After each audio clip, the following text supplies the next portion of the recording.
Losing is unpleasant, especially when huge losses on the battlefield are caused by a country that was considered weaker. Moscow found itself in such a situation. Ukraine, with the support of Western allies, successfully resists for a year already. This ruined Putin's plans for an easy victory. Therefore, all that remains for Russia now is to once again scare the West with nuclear weapons in the hope of reducing the volume of support for Kyiv. According to experts, such actions are purely political in nature.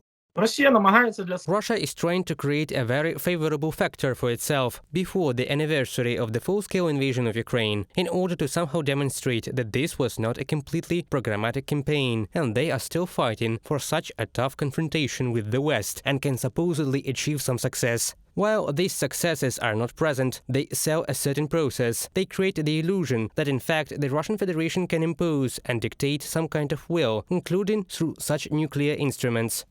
It's just that the threats don't work anymore. If in the first months of a full-scale invasion Putin's nuclear bravado did cause concern in the West, now even the most cautious of Western politicians are saying outright that they do not believe Moscow's threats. Putin did not expect Europe to be so united. He never thought the transatlantic partnership would work so well, but he also never thought that there would be so much support for Ukraine from other countries in the world, and he never thought that even at the G20 summit he would have a very direct message about this war and Russian aggression, and nuclear weapons cannot be used in this war.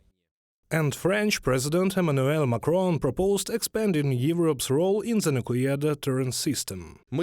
We need to strengthen our defenses and look at the nuclear aspect. The question arose during this war. The Russian attack comes with threats of nuclear weapons, and of course we must protect our allies. At the same time, it is a wake-up call for all of us. We have to ask ourselves, what role do nuclear weapons really play in the EU and NATO? Prior to this, Moscow's aggressive rhetoric had already provoked a sharp reaction in the West. So, in the fall, after Russian disinformation about the Ukrainian dirty bomb, both the head of the US Department of State Antony Blinken and the advisor to the American President Jake Sullivan publicly and through diplomatic contacts warned of catastrophic consequences for Moscow if it ever used nuclear weapons. After these signals, Russian nuclear threats subsided. Now the British Minister of Defense reacted to Moscow's new affront.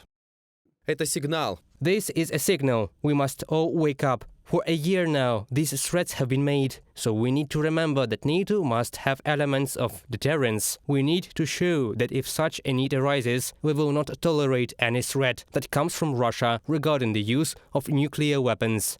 The theme of nuclear deterrence was the focus of attention at the Munich Security Conference, which ended the day before. According to the Japanese edition of NHK, the G7 countries will also be discussing this topic at the summit in May. The meeting will take place in Hiroshima, most likely, as in the previous time, President of Ukraine Volodymyr Zelensky will also be invited to it. Reported by Serhiy Kulas, Danilo Kobza, UATV News.